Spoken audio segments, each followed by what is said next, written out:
सफेद रातें और हवा। हर शहर के दो चेहरे या शायद ज्यादा होते हैं। एक वह जो किसी पिक्चर, पोस्ट कार्ड या गाइड बुक में देखा जा सकता है, एक स्टैंडर्ड चेहरा जो सबके लिए एक सा है। दूसरा उसका अपना निजी, जो दुल्हन के चेहरे सा घूंघट के पीछे छिपा रहता है। उसका सुख, उसका अवसाद, उसके अलग अलग मूड, बदली के दिन अलग और जब धूप हो तो बिल्कुल अलग। हर बार जब घूंघट उठता है लगता है जैसे चेहरा कुछ बदल गया है, जैसे वह बिल्कुल वह नहीं जो पहले देखा था। क्योंकि दरअसल अजनबी शहरों की यात्रा एक किस्म का बहता पानी है। जिस प्रकार एक यूनानी दार्शनिक के कथनानुसार एक ही दरिया में दो व्यक्ति नहीं नहाते बल्कि दरिया वही रहता है, उसी तरह दो अलग अलग यात्री एक ही शहर में नहीं आते, हालांकि शहर वही रहता है। इसीलिए कभी कभी सोचता हूँ जितने भी पिक्चर, पोस्ट कार्ड अलग अलग शहरों से मैंने अपने दोस्तों को भेजे हैं उन्हें वापस मंगा लूं। कम से कम वे कार्ड तो अवश्य ही जिन पर रिक्याविक की मुहर लगी है, क्योंकि यदि आप इस उपमा की अनुमति दें तो रिक्याविक का शहर उस प्रेमिका की मानिंद है जिसकी सही पहचान चेहरे में ना होकर समूची देह और उसके अलग अलग अंगों में छिपी रहती है। उलझन और भी बढ़ जाती है जब हर कदम पर अंतर विरोधों का सामना करना पड़े। आइसलैंड की इस राजधानी का नाम है रिक्याविक, धुएं का शहर। नॉर्वे से जब पहले वाइकिंग्स यहाँ आए थे तो गर्म पानी के झरनों से उठते हुए धुएं को देखकर उन्होंने इस शहर का नामकरण किया था। लेकिन सच पूछा जाए तो शहर का धुएं से दूर का संबंध भी नहीं। यूरोप के किसी नगर में मैंने हवा इतनी साफ, हल्की और सफेद, यदि हवा को सफेद कहा जा सके, नहीं देखी। शायद इसलिए कि यहाँ के निवासी कोयले का प्रयोग बिल्कुल नहीं करते, न खाना पकाने के लिए न कमरों को गर्म रखने के लिए। गर्म पानी के झरनों से समूचे शहर को बिजली बैठे बिठाए मिल जाती है। आप अनुमान लगाएं जैसे शहर में एक भारतवासी के सुख का, जो जिंदगी भर धुएं में ही रहकर अंत में धुएं में ही लीन हो जाता है। नाम की चर्चा हो रही है तो आइसलैंड का ही नाम लीजिए। इतना भ्रामक नाम शायद किसी दूसरे देश का नहीं। रिक्याविक के बाहर जाते ही चारों ओर हल्की धूप में उमगती हरियाली को देखकर कभी कभी मन में भ्रम होने लगता है कि कहीं हम गलत देश में तो नहीं आ गए। मेरे आइसलैंडी मित्रों का कहना है कि जाड़े के दिनों में भी कुछ उत्तरी भागों को छोड़कर बर्फ ज्यादा नहीं पड़ती और रिक्याविक तो कभी कभी बर्फ से बिल्कुल अछूता रह जाता है। सुना है एक बार अंग्रेजी कवि ऑडेन ने सुझाव दिया था कि आइसलैंड का नाम ग्रीनलैंड या ग्रीनलैंड का नाम आइसलैंड कर देना चाहिए। ऑडेन के जीवन दर्शन में मुझे ज्यादा भरोसा नहीं, किंतु उनके इस सुझाव से मैं पूर्णतया सहमत हूँ। कम से कम इससे आइसलैंडी टूरिस्ट ब्यूरो को काफी तसल्ली मिलेगी, जो पिछले वर्षों से इस बात को लेकर काफी परेशान है कि आइसलैंड का नाम बेवजह सैलानियों को आतंकित कर देता है। रिक्याविक का कोई विशेष व्यक्तित्व या स्वभाव है जैसा हम पेरिस या प्राग के बारे में कह सकते हैं, इसमें मुझे संदेह है। आखिर तक मैं निश्चय नहीं कर सका कि मैं रिक्याविक का कौन सा खास चेहरा चुनकर वापस लौटूंगा। वह जिसका हर दिन रात समुद्र की लहरों में घुलता रहता है, या जहाजों, मछली पकड़ने की नौकाओं और बासी खट्टी गंध से घिरे बंदरगाह, या एक पहाड़ी कस्बा जो मध्य रात्रि के जामुनी आलोक में उनिंदा सा पड़ा रहता है, अथवा छोटे छोटे रंग बिरंगे मकानों का लिलीपुटियन नगर, वॉल्ट डिज्नी का परिदेश। रिक्याविक शायद यह सब कुछ है, फिर भी जब मैं आंखें मूंद कर याद करता हूँ तो इनमें से कोई भी चीज सामने नहीं आती। याद आती है सिर्फ रिक्याविक की हवा।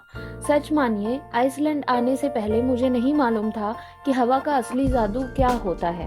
और मौसम, हमारे शास्त्रों में नारी चरित्र के बारे में जो कटुक्तियां लिखी गई हैं वे सही ना भी हों, किंतु उन्हें रिक्याविक के पल छिन बदलते मौसम पर लागू करने में कोई खास हिचक न होगी। रिक्याविक की जलवायु के बारे में शायद किसी बहुत खट्टे मिजाज सैलानी ने कहा होगा, यहाँ कोई जलवायु नहीं, मौसम ही मौसम है। इन अंतर विरोधों के जाल से निकलकर जब हम बाहर आते हैं तो आंखें बरबर आकर्षित हो जाती हैं सड़क पर चलते लोगों की ओर। मैंने रिक्याविक में शायद ही ऐसा कोई पुरुष देखा जिसे एकटक देखता न रह गया हूँ। एक ही स्थान पर इतने सुंदर लोग किसी अन्य नगर में देखना मुश्किल है।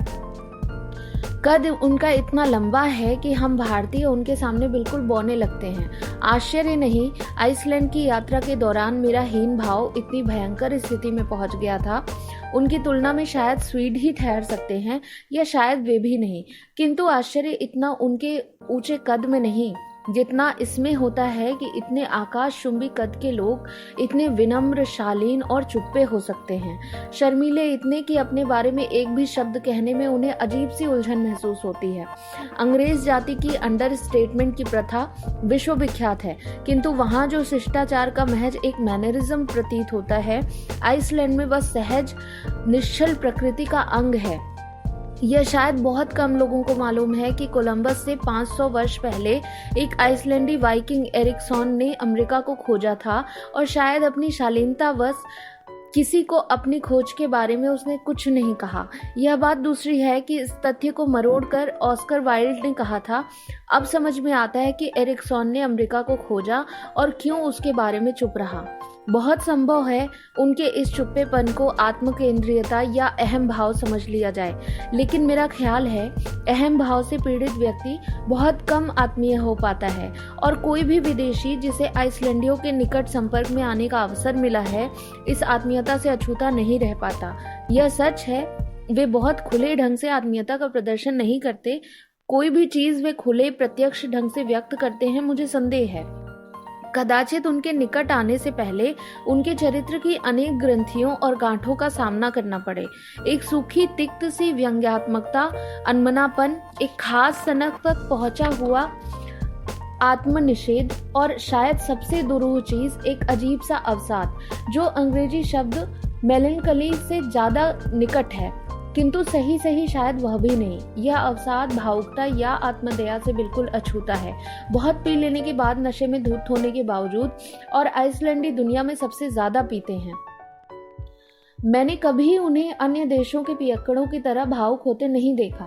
सोचता हूँ पिछले 1000 वर्षों से जो देश आसपास की दुनिया से अलग सिर्फ समुद्र, ग्लेशियरों और ज्वालामुखी पर्वतों से घिरा रहा है, उसकी वीरानी और खामोशी की छाया यदि उनके निवासियों के भीतर कहीं छिपी रहे तो क्या आश्चर्य की बात होगी।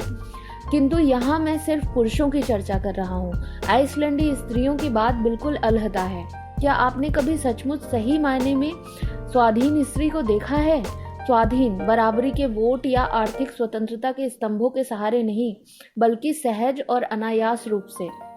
यह अनुभव अपने में नितांत अद्भुत है, एक चमत्कार से कम नहीं। मैं आपको विश्वास दिलाता हूँ, उन्हें शायद बहुत सुंदर ना कहा जा सके, लेकिन उनमें एक अजीब उच्छलता है, और वे परंपरागत नैतिकता से बिल्कुल अदूषित हैं, निपट, ग्रंथिहीन और कुंठा रहित। पुरुष और स्त्री के बीच इतना सहज और ग्रंथिहीन संबंध शायद दूसरे देशों में अनैतिकता की पराकाष्ठा माने जाएंगे, किंतु आइसलैंड में वे बहते पानी की तरह नैसर्गिक हैं। न कोई कृत्रिम अवरोध है और न मैलापन। नैतिकता जीवन पर थोपी नहीं गई, वह जीवन क्रिया का अदृश्य अंग है। हर व्यक्ति, स्त्री और पुरुष, स्वयं अपने लिए जवाबदेह है, और अंततोगत्वा वही जवाबदेही नैतिकता को अर्थ देती है। शायद आपको आश्चर्य हो कि आइसलैंड में अवैध बच्चों की संख्या दुनिया में सबसे अधिक है, किंतु इससे अधिक आश्चर्य मुझे इसमें होता है कि अवैध की कुंठा या अपराध भावना न ऐसे बच्चों में न उनकी माताओं में दिखाई देती है। जब एक आइसलैंडी स्त्री माँ बनती है तो उसके मित्र और पड़ोसी उसे बधाई देने आते हैं। वह विवाहित है या नहीं, यह प्रश्न उन्हें कभी परेशान नहीं करता। अहम चीज यह है कि पड़ोस में अमुक स्त्री माँ बनी है, अन्य प्रश्न निरे अप्रासंगिक हैं। ऊपर से सनकी दिखने वाले ये लोग जीवन के कुछ तथ्यों के प्रति कितने नॉर्मल हो सकते हैं। कम से कम अपने को सहिष्णु कहने वाले हम भारतीय उनसे काफी कुछ सीख सकते हैं। आइसलैंड यूरोप में अकेला देश है जिसकी अपनी कोई सेना नहीं। वैसे भी एक देश के लिए जिसकी जनसंख्या दिल्ली के एक इलाके करोलबाग की आबादी की भी चौथाई हो, आइसलैंड की जनसंख्या 1,70,000 है। अलग से एक सेना रखना काफी अर्थहीन है। आइसलैंड निवासियों के लिए सेना और सैनिक अनुशासन हमेशा परिहास का विषय रहे हैं। कई चीजें हैं जिनकी कल्पना मैं कभी नहीं कर सकता। आइसलैंडी को फौजी पोशाक में मार्च करते हुए देखना उन चीजों में एक है। तोपों और बंदूकों से कभी उन्हें अपने देश की रक्षा करने की आवश्यकता नहीं पड़ी। शायद इसी कारण जब अमेरिकी सेनाओं ने उनकी रक्षा के लिए अड्डे स्थापित किए तो किसी आइसलैंडी को उनकी उपयोगिता पर ज्यादा विश्वास नहीं हुआ। इस संदर्भ में मुझे लैक्सनेस का एक वाक्य याद आता है, मुझे अमेरिकी हमेशा बहुत अच्छे लगते हैं, यदि उनसे फौजी पोशाक में अपने देश की धरती पर न मिलना पड़े। मेरा विचार है, अहिंसा का मूल्य केवल हिंसा की तुलना में महत्वपूर्ण दिखता है। जहां हिंसा का प्रयोग ना हुआ हो, जैसा आइसलैंड के स्वाधीनता संघर्ष में, वहां अहिंसा एक नैतिक मान्यता न होकर सहज विश्वास के संग जुड़ी है। यही कारण है कि यद्यपि आइसलैंड का स्वतंत्रता संघर्ष इतिहास में सबसे लंबा सत्याग्रह रहा है, शायद ही कोई आइसलैंडी इस संबंध में डींग मारता हुआ दिखाई देगा।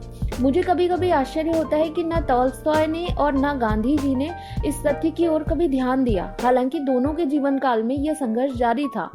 19वीं सदी में आइसलैंड के अनेक विद्वान और लेखक, जिनमें अक्सर बूढ़े किसान और भिक्षु भी शामिल होते थे, डेनमार्क जाते थे। अस्त्र शस्त्रों के स्थान पर उनके हाथ में केवल कुछ काव्य ग्रंथ और नीति विधान की पुस्तकें हुआ करती थी। डेनमार्क के राज दरबार में बड़े धैर्य से तथ्यों और तर्कों के सहारे वे आइसलैंड की स्वतंत्रता के पक्ष में भाषण देते थे। कहते हैं, इन लंबे भाषणों से छुटकारा पाने के लिए अंत में डेनमार्क सम्राट ने आइसलैंड को स्वतंत्रता देने का निश्चय कर लिया था। आज भी आइसलैंड की मछली पकड़ने की समुद्री सीमा का इंग्लैंड के जहाजों द्वारा उल्लंघन किया जाता है। तोपों और बंदूकों से लैस ये अंग्रेज मछुए आइसलैंड के निशस्त्र पहरेदारों के सम्मुख उनके ही समुद्र में मछली पकड़ते हैं। आइसलैंड की समूची आर्थिक व्यवस्था मछली के व्यापार पर आधारित है। पिछले कई वर्षों से वे अंतर्राष्ट्रीय विधान सभाओं में अपने अधिकारों के लिए बहस कर रहे हैं। सोचता हूँ, जिस जाति ने सिर्फ बहस करके अपनी स्वतंत्रता प्राप्त की, उसके लिए कुछ भी करना असंभव नहीं। वैसे अपने में यह काफी हास्यास्पद चीज जान पड़ती है कि दुनिया का सबसे विराट साम्राज्यवादी देश एक ऐसे देश के तट पर आक्रमणकारी सेनाएं भेजे जो न केवल दुनिया में सबसे छोटा है, बल्कि जिसकी अपनी कोई सेना नहीं।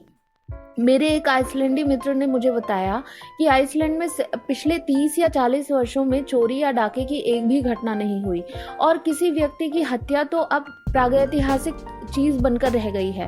मैंने उनसे इसका कारण पूछा। वह कुछ देर तक सोचते रहे, फिर कहा, कारण बहुत हैं, किंतु शायद सबसे बड़ा कारण आइसलैंड की आबादी है। आबादी? मुझे तनिक आश्चर्य हुआ। चोरी और डाके का आबादी से क्या संबंध?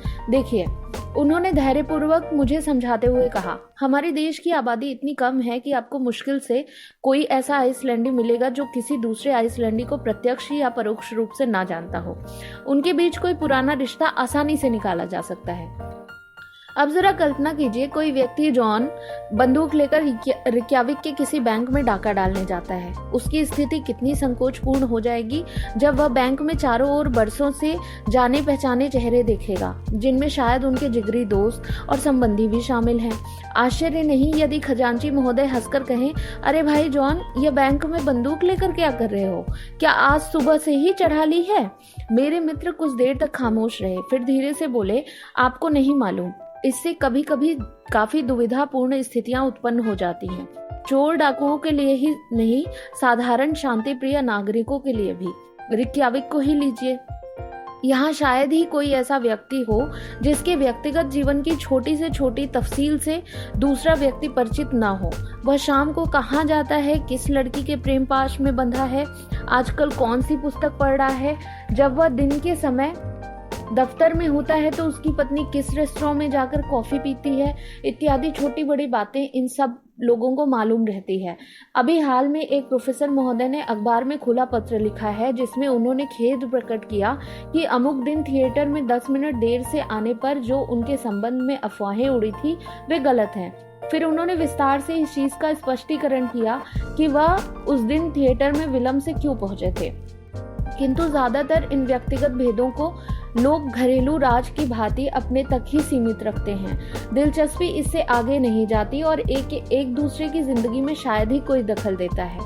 दरअसल रिक्याविक की सड़कों पर चलते हुए अक्सर महसूस होता है कि हम किसी एक बड़े परिवार के बीच चले आए हों, जहां हर कदम पर लोग एक दूसरे से हाथ मिलाते हैं, कुछ देर बातचीत करते हैं और फिर आगे बढ़ जाते हैं।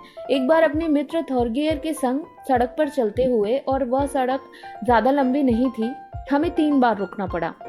पहली बार नेशनल थिएटर की एक प्रसिद्ध अभिनेत्री से भेंट हुई जो साग सब्जी खरीदकर घर वापस लौट रही थी।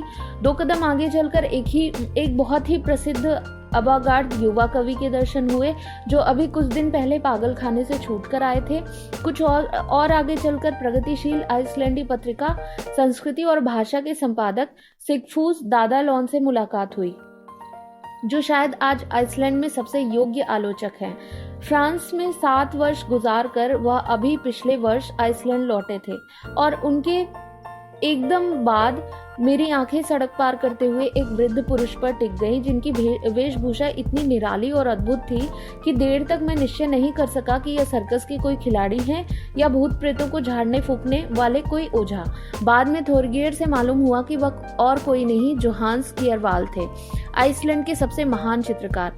2 दिन पहले नेशनल गैलरी में मुझे उनके चित्र औरों की तुलना में इतने विशिष्ट और असाधारण लगे थे कि याद रखने के लिए मैंने उनका नाम अपनी नोटबुक में दर्ज कर लिया था। तब नहीं मालूम था इतने आकस्मिक ढंग से सड़क पर उनसे भेंट हो जाएगी।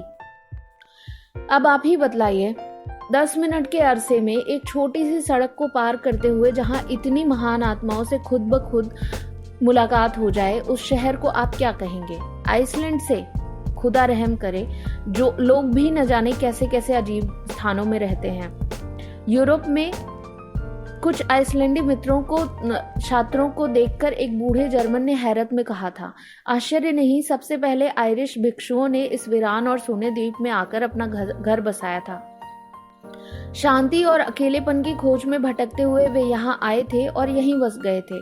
शायद उन्होंने ही इस देश के एकाकीपन और अलगाव को देखकर उसे हर्मिट ऑफ अटलांटिक की उपाधि दी थी। समूचे यूरोप की भगदड़ से अलग थलग एक सन्यासी देश।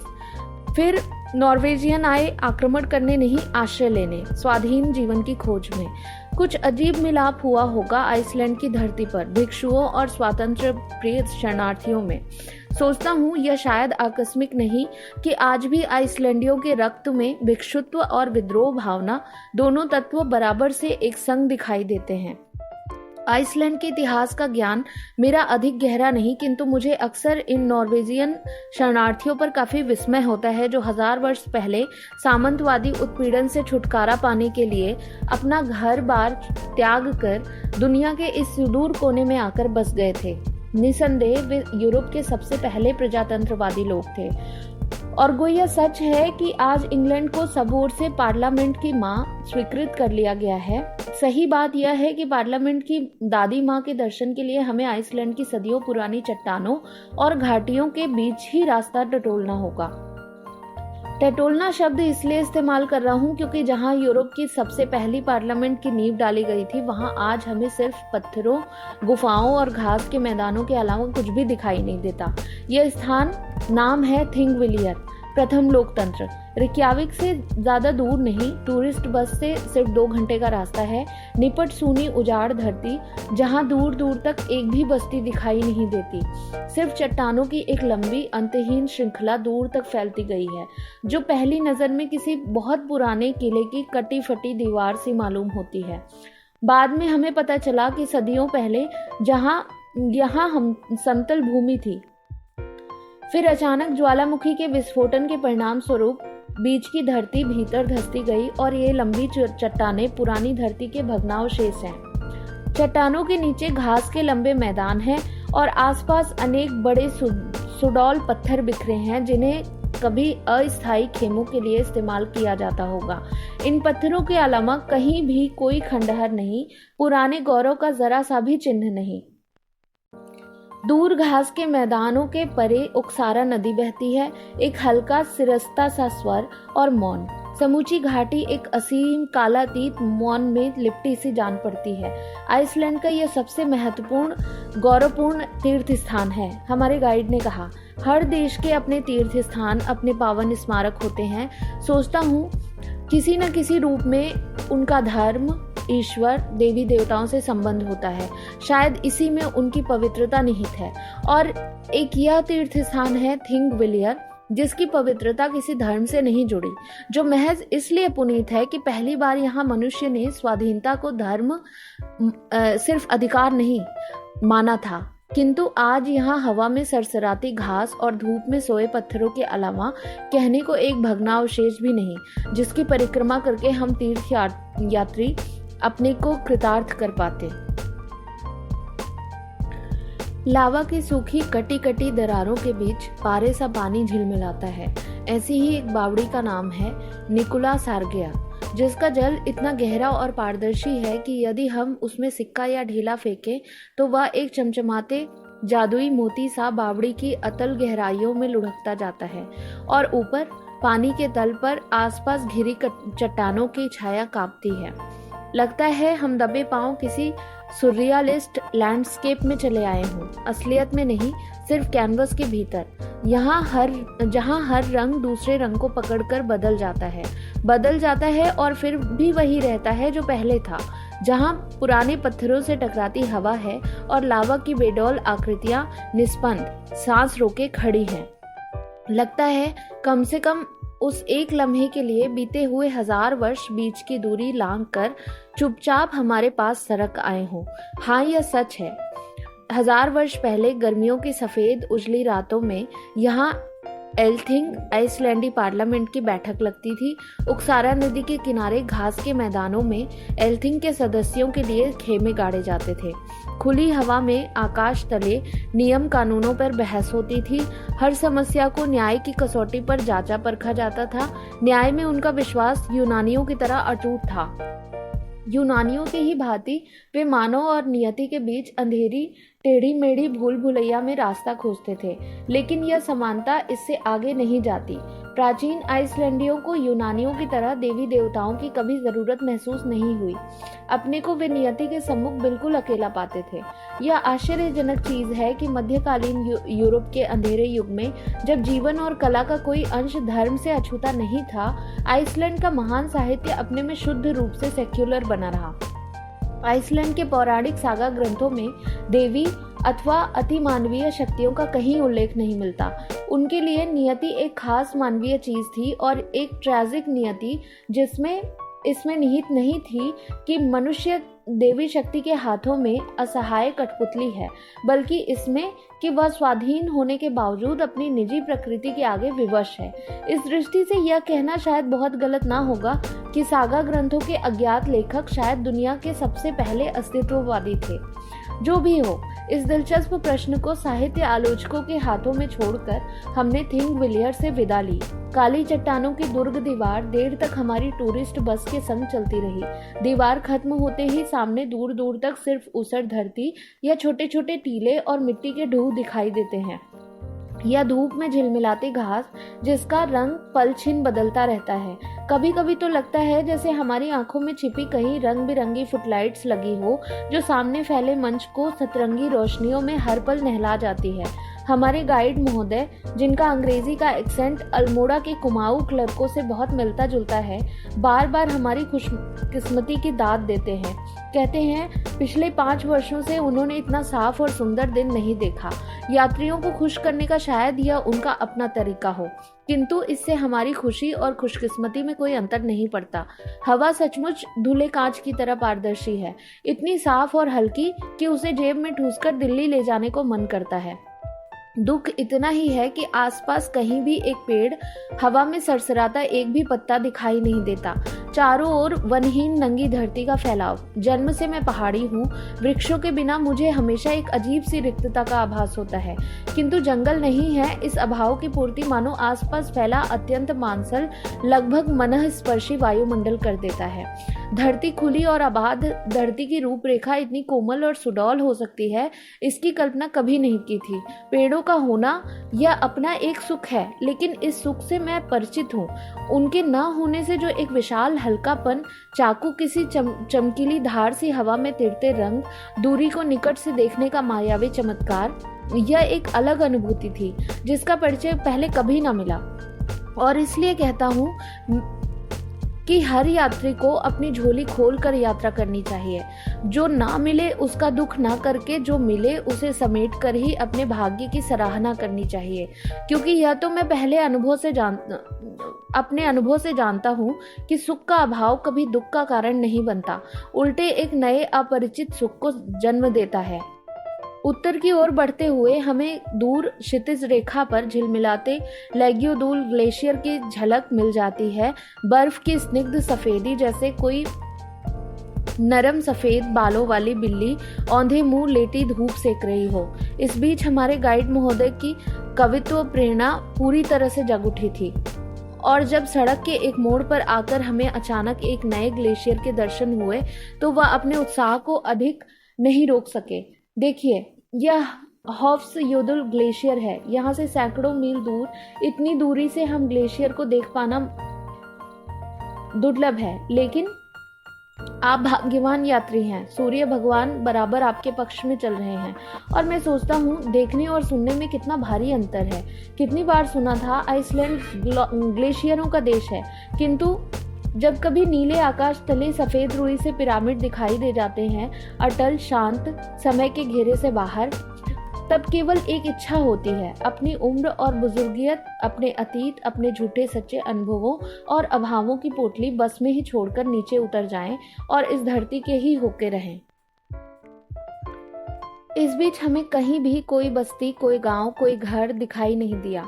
लगता था जैसे हम एक अंतहीन विशाल वेस्टलैंड में आ पहुंचे हैं, जहां किसी भी जीवित प्राणी के दर्शन दुर्लभ हैं। धरती का सूना विस्तार और महज खाली हवा, दूर छोटे छोटे पर्वतों की रूपरेखा दिखाई दे जाती थी।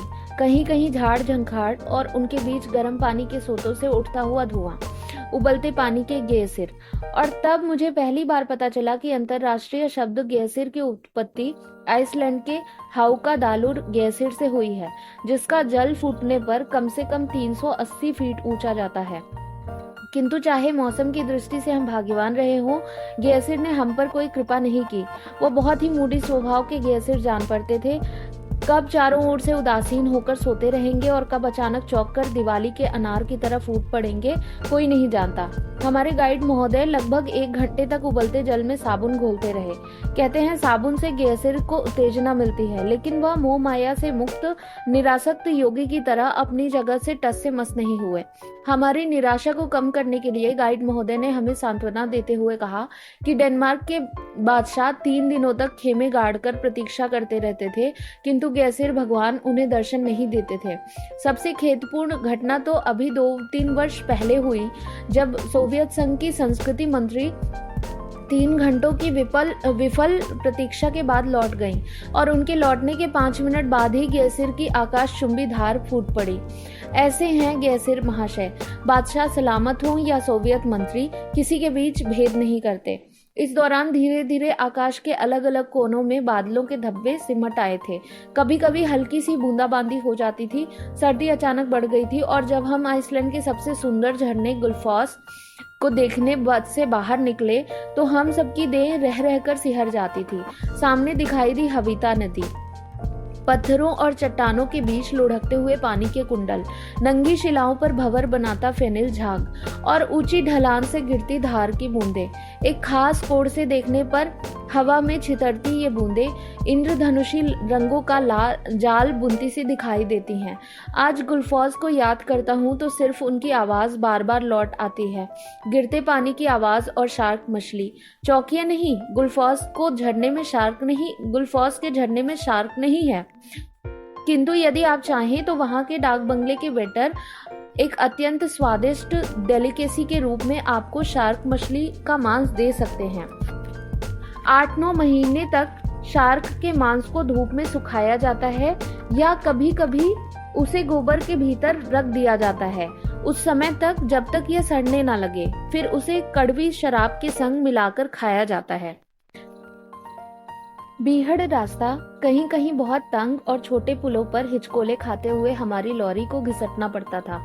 कई बार ऐसा जान पड़ा कि मोटर रोड को बीच में ही नाले पर नालों ने ग्रस लिया है। बीच नाले की धार में आकर बस के पहिए अड़ जाते थे। जूते मोजों को उतार और पतलूनों के पांचे चढ़ाकर हम पानी के भीतर घुस पड़ते थे। बस को आगे धकेलते हुए जान पड़ता था जैसे पानी की बर्फीली धार कांच के टुकड़ों से हमारे नंगे पैरों को छील रही है। खांसती खंखारती लॉरी आगे बढ़ती थी और हम हाथों से नीले सिकुड़े पैरों को सेकते हुए खिड़की के बाहर देखने लगते थे। बाहर जहां दिन की मंद पड़ती हुई रोशनी अंधेरे को महज छू भर लेती थी, लेकिन वास्तव में अंधेरा कहीं नहीं था। सिर्फ रोशनी की ही नरम पीली सी छाया थी जो दिन के आलोक पर पतले छिलके सी उतर आई थी। हम धीरे धीरे एक ऐसे भूतैले प्रदेश में आ पहुंचे थे जो मध्यकालीन कैथोलिक यूरोप में अभिशप्त आत्माओं का डेरा के नाम से प्रसिद्ध था। कभी कभी हम नीचे उतरकर ज्वालामुखी पर्वतों के क्रेटरों की परिक्रमा करने निकल पड़ते थे। बुझे हुए क्रेटर जो लंबी, डूंगी और आग में झूलती हुई कढ़ाई से दिखाई देते थे। उनके इर्द गिर्द लाल बजरी के ईंटों सा लावा बिखरा था। यदि दुनिया के 1/3 लावा पर मेड इन आइसलैंड का लेबल चिपका दिया जाए तो वह महज अतिशयोक्ति नहीं मानी जाएगी। इन पंक्तियों को लिखते समय भी मेरी मेज पर लावा के ये लाल टुकड़े रखे हैं जो आइसलैंड के स्मारक के रूप में मैं अपने संग ले आया था। किंतु सबसे रोमांचकारी दृश्य वह था जब मोटर रोड के अगले मोड़ पर हमें अचानक दूर भूरे सुनसान मैदानों के परे एक विशाल हिमाच्छादित दैत्य मस्तक के दर्शन हुए। बर्फ से ढकी पहाड़ी का इतना बीभत्स और इतना मायावी एक रूप एक ही समय में एक संग बहुत कम देखने को मिलता है। जान पड़ता था जैसे धरती के बीचों बीच पिरामिड के नीचे दबी मम्मी का ढक्कन ऊपर उठाया है, बर्फ के सफेद बालों में लिपटा हुआ, जो किसी भी क्षण बच्चों के लट्टू सा घूमता हुआ हवा में गायब हो जाएगा।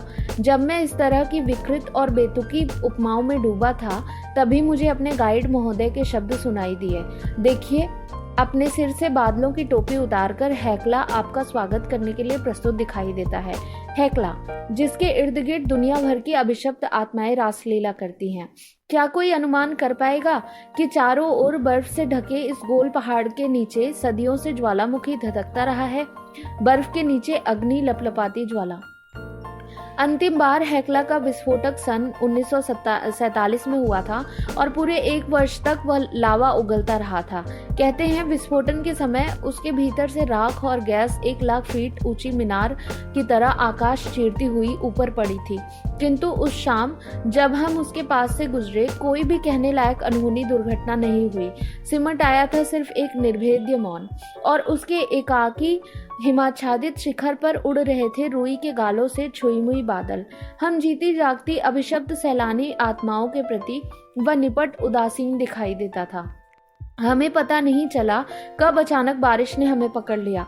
हम जो दिन भर सूर्य के संग संग यात्रा करते रहे थे, एकाएक घटाटोप आकाश तले घिर से गए।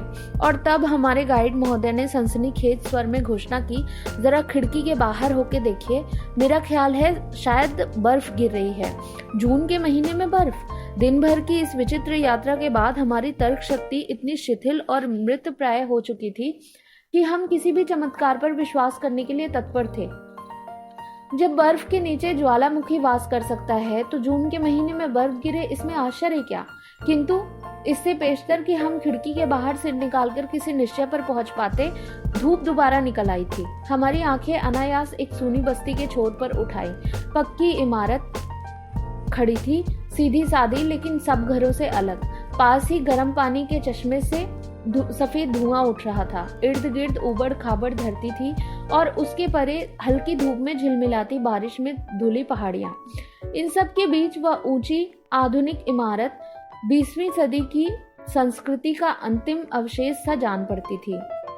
मालूम हुआ विश्वविख्यात आइसलैंडी लेखक हॉलदार लेक्सनेस यहीं रहते हैं। सोचता हूँ बरसों पहले पढ़े इंडिपेंडेंट पीपल के पन्नों के बारे में, जिन्होंने पहली बार मेरा ध्यान इस अजाने देश की ओर आकर्षित किया था।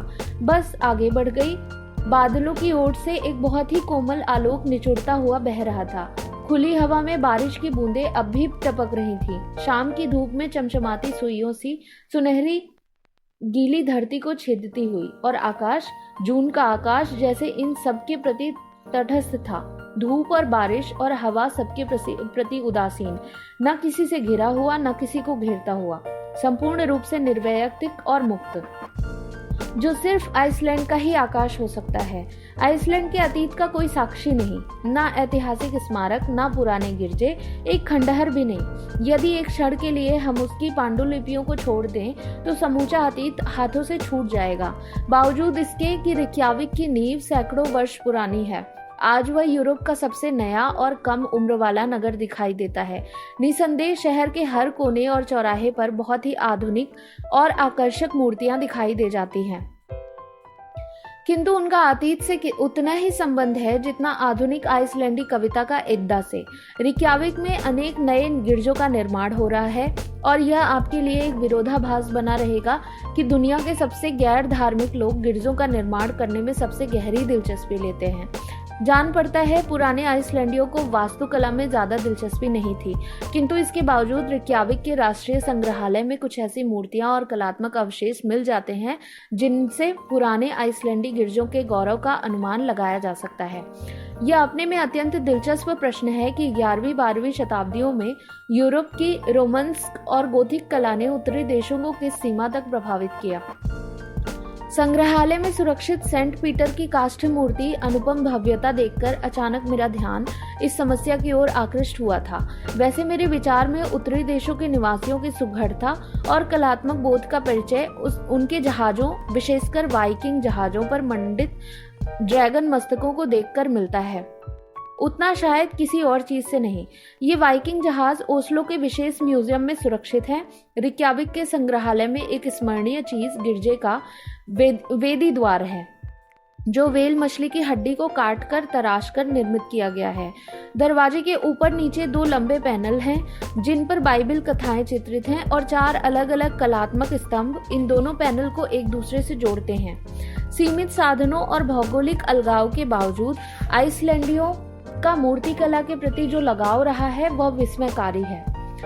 रिक्याविक में 19वीं शताब्दी के मूर्तिकार आइनर योहानसोन की कृतियों का एक अलग संग्रहालय है और यद्यपि उनकी अत्यधिक रोमांटिक शैली मुझे अधिक रुचिकर नहीं जान पड़ी, उनकी मूर्तियों में उत्तरी देशों की पौराणिक गाथाओं का अद्भुत चित्रण मिलता है। आज भी प्लास्टिक कलाओं के क्षेत्र में मूर्तिकला जिस हद तक आइसलैंड का प्रतिनिधित्व करती है उतनी शायद चित्रकला नहीं।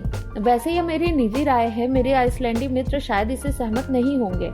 आधुनिक आइसलैंडी चित्रकार इतने आधुनिक हैं कि उन्हें खोजने के लिए आइसलैंड जाना आवश्यक नहीं, सिर्फ कियरवाल को छोड़कर जिन्हें आइसलैंड के बाहर खोजना असंभव है। किंतु आइसलैंडी मूर्तिकला का अपना विशिष्ट व्यक्तित्व है, आइसलैंडी साहित्य की मानिंद, और उसकी उपेक्षा करना असंभव है। इन पंक्तियों को लिखते समय मुझे बरबस आधुनिक आइसलैंडी मूर्तिकार आसमुंदुर स्वेनसॉन का ध्यान हो आता है। मुझे उनके घर में ही उनसे मिलने का अवसर मिला था। उनसे भेंट करने के पूर्व रिक्याविक के चौराहों और वाटिकाओं में उनकी मूर्तियों को विस्मय और कौतूहल से देख चुका था। शायद मेरी उत्सुकता को भांपकर ही मेरे मित्र थॉरगियर ने मुझे उनसे मिलाने की जिम्मेदारी ले ली थी। दूर से ही उनका घर पहचान लिया जा सकता था, समुद्र के किनारे पर एक साफ सुथरे ढंग की वास्तुकला का नमूना। बाद में पता चला कि उन्होंने स्वयं अपने हाथों से अपने इस घर को बनाया था। सामने छोटी सी वाटिका थी जहां अलग अलग कोनों में उनकी मूर्तियां खड़ी थी। भीतर घुसते ही आभास होता था मानो हम किसी ओपन एयर प्रदर्शनी में आए हों। घर से सटा उनका स्टूडियो है, यदि एक लंबे बैरक नुमा तहखाने को स्टूडियो का नाम दिया जा सके।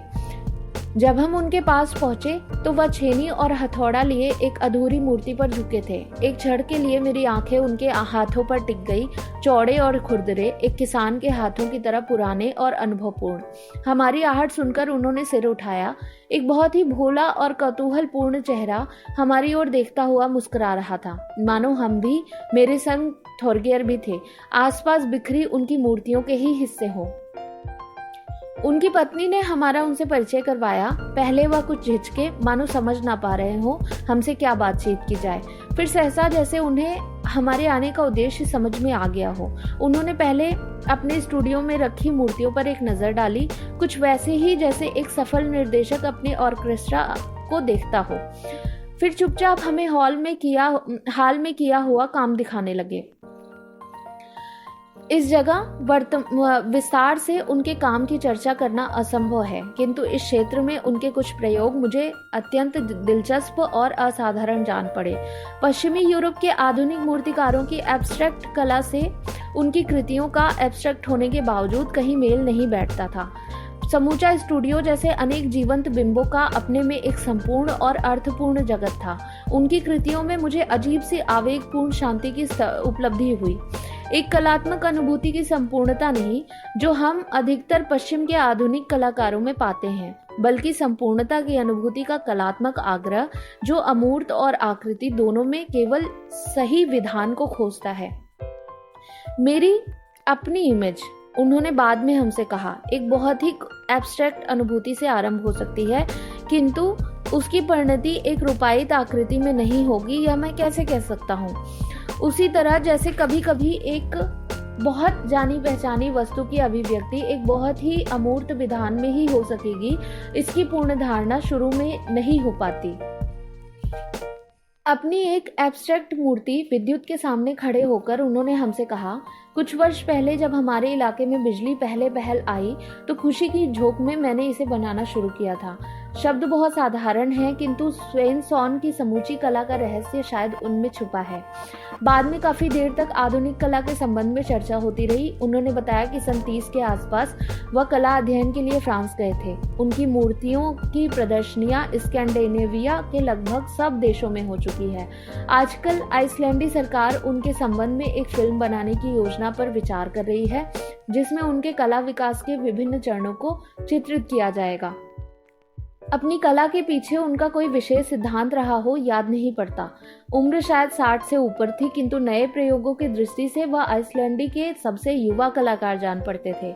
आधुनिकता उनके लिए इस उम्र में भी वैसे ही सहज और अनिवार्य थी जैसे हवा में सांस लेना। लोग मेरे स्टूडियो में आते हैं, अक्सर मेरी तथाकथित अमूर्त मूर्तियों को देखकर उन्हें परेशानी महसूस होती है। मैं उन्हें क्या कहूँ, चुप रहना ही बेहतर है। वे मुझे अत्याधुनिक समझते हैं और मैं हूँ जो आज तक आधुनिकता का अर्थ समझ ही नहीं पाया। मैं अपने को सिर्फ तकनीकी युग का कलाकार मानता हूँ। वह कुछ देर तक अपने ख्यालों में खोए रहे, फिर अचानक हंसकर बोले, यही लोग जो मेरे स्टूडियो में अमूर्त मूर्तियों को देखकर नाराज होते हैं, जाने से पहले मुझसे पूछते हैं क्या मैं टेलीफोन करके उनके लिए टैक्सी मंगवा सकता हूँ। मुझे काफी दिक्कत महसूस होती है, लेकिन उतनी नहीं जितनी उन्हें मेरी कला समझने में। आखिर दोनों ही तो, टेलीफोन और मेरी मूर्तियाँ तकनीकी युग की उपज हैं। क्यों उन्हें एक की जरूरत महसूस होती है और दूसरे की नहीं। उनसे विदा लेने के बाद भी देर तक मुझे उनका अंतिम वाक्य याद आता रहा। उन्होंने आधुनिक कला के सौंदर्य या संतुलन या सिद्धांतों की मीमांसा नहीं की, सिर्फ उसकी जरूरत पर जोर दिया था। और इन अज्ञात आइसलैंडी कलाकार से मिलने के बाद मुझे महसूस हुआ कि आधुनिकता, यदि वह सिर्फ एक खाली शब्द नहीं, आसपास की हर चीज को ऐसे अंदाज से देखने और परखने की क्रिया है जो हमसे पहले किसी भी पीढ़ी के पास नहीं था। सिर्फ देखना परखना ही काफी नहीं, उसके लिए एक बिल्कुल नए सिरे से जीना जरूरी है, एक ऐसे स्तर पर जहां हर निगाह एक खोज है और हर खोज अपने में एक छोटी सी साहसिकता। पिकासो का एक वाक्य याद आता है, जो कलाकार आईने में देखे बिना अपनी स्वयं की तस्वीर नहीं बना सकता, वह भला आईने में देखकर ही अपनी स्वयं की तस्वीर बना लेगा, इसकी क्या गारंटी है। आधुनिकता पर यही चीज बहुत ठीक उतरती है। जो व्यक्ति कला के आईने से बाहर आधुनिकता को नहीं पहचान पाता, वह उसके भीतर उसे परख सकेगा, मुझे इसमें संदेह है।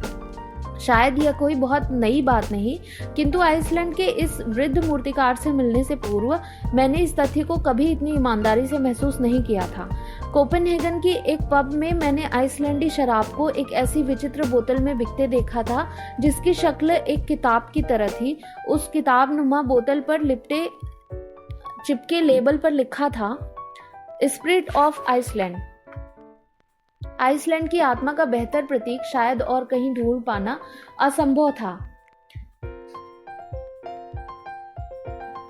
और यह इसलिए नहीं कि इस देश में शराब के बाद सबसे ज्यादा मांग पुस्तकों की है, न इसलिए ही कि जनसंख्या के अनुपात में रिक्याविक की आबादी सिर्फ 75,000 है। यूरोप के अन्य देशों की अपेक्षा यहाँ सबसे ज्यादा पत्रिकाएं और पुस्तकें छपती है। इन आंकड़ों पर हम यदि एक क्षण के लिए ध्यान ना भी दें तो भी एक साधारण आइसलैंडी के मन में लिखे शब्द के प्रति जो सहज श्रद्धा का भाव है, वह एक विदेशी के लिए हमेशा विस्मय की चीज रहा है। साहित्य के प्रति यह लगाव केवल बुद्धिजीवियों तक ही सीमित नहीं है। एक इंजीनियर से लेकर मछली पकड़ने वाले बूढ़े तक अपने देश के हर लेखक और कवि के भूत और भविष्य में कुछ इस तरह दिलचस्पी लेते हैं जितना हमारे देश के युवक युवतियां फिल्मी सितारों की जिंदगी में। उन दिनों जब मैं आइसलैंड में था, पुस्तकों की पांडुलिपियों को डेनमार्क से वापस लौटाने के प्रश्न ने इन शांति प्रिय लोगों को काफी व्यग्र और उत्तेजित कर रखा था। राजनीति के अलावा महज शुद्ध साहित्य और पुस्तकों के प्रश्न को लेकर भी सड़कों और चौराहों पर प्रदर्शन और विरोध सभाएं हो सकती हैं। यूरोप में इसका अनुभव पहली बार हुआ। यदि किसी आइसलैंडी को, जो स्वभावतः अत्यंत विनम्र और धैर्यशील होता है, मैंने कभी उत्तेजित होते देखा तो सिर्फ इस प्रश्न पर। कोपेनहेगन के संग्रहालय में मुझे हजारों वर्ष पुराने सागा ग्रंथों की इन पांडुलिपियों को देखने और छूने का सौभाग्य मिला था। यूरोप की इतनी छोटी जाति विश्व का इतना महान साहित्य, जो बीथोवन के संगीत और शेक्सपियर के नाटकों की ही तरह शाश्वत है, का सृजन कर सकेगी, यह प्रश्न आज भी अनेक लोगों के लिए रहस्य बना है। जब आपके प्रधानमंत्री ने मुझसे यह प्रश्न पूछा तो सिर्फ हंसने के अलावा मैं कोई उत्तर नहीं दे सका। लेक्सनेस ने बातचीत के दौरान ये मुझे बताया था। साहित्य की इन अमूल्य निधियों के रचयिता अज्ञात हैं। आज तक उनके लेखकों का नाम मालूम नहीं हो सका है। गरीब किसानों ने 12वीं-13वीं शताब्दी में इन्हें अपने झोपड़ों में बैठकर लिखा था। पीढ़ी दर पीढ़ी सर्दी की लंबी शामों में इन्हें पढ़ा और सुना जाता था। दरअसल सागा ग्रंथों की शैली कुछ ऐसी है जिसका पूरा रसास्वादन चुपचाप अकेले पढ़ने की अपेक्षा बहुत लोगों के बीच बैठकर सुनने में अधिक मिलता है। पुराने समय में सागा पाठ अतिथि सत्कार का मुख्य अंग माना जाता था। खाना पीना समाप्त कर लेने के उपरांत गृहस्वामी बड़े आदर से अतिथि को अपने पुस्तकालय में ले जाता था और फिर बहुत विनम्र भाव से पूछता था, आप कौन सा सागा सुनना पसंद करेंगे। इस जगह मैं एक आइसलैंडी भिक्षु का कथन उद्धृत करने का लोभ संवरण नहीं कर पा रहा, जो उसने सागा पाठ की प्रशंसा में सदियों पहले लिखा था। सागा ग्रंथ को पढ़ने से घड़ी दो घड़ी मन बहलाया जा सकता है, जबकि अन्य मनोरंजनों की व्यवस्था करना काफी कठिन है। कुछ बहुत महंगे हैं और कुछ ऐसे हैं जिनका पूरा लुत्फ बहुत से लोगों के योग बिना नहीं उठाया जा सकता। कुछ केवल बहुत कम समय के लिए और बहुत कम लोगों को उपलब्ध हो सकते हैं, और कुछ ऐसे हैं जिनके संग प्राणों का खतरा बना रहता है। किंतु सागा या कविता का आनंद बिना किसी खर्च या खतरे के उठाया जा सकता है। सिर्फ एक व्यक्ति कम से कम अथवा ज्यादा से ज्यादा लोगों का मनोरंजन कर सकता है। बड़ी बात यह है कि उसका आनंद किसी भी समय प्राप्त किया जा सकता है, रात हो या दिन, प्रकाश हो या अंधेरा। मुझे एक दिन और स्मरण हो आता है। रिक्याविक के एक प्रोफेसर मित्र की गाड़ी में हम आइसलैंड के पश्चिमी भाग की यात्रा कर रहे थे।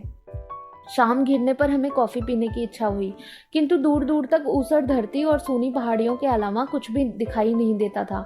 हमारे प्रोफेसर मित्र ने अचानक गाड़ी एक छोटी सी झोपड़ी नुमा कॉटेज के सामने रोक दी। इस वीरान के बीच कोई जीवित आत्मा वास कर सकती है, विश्वास नहीं हुआ।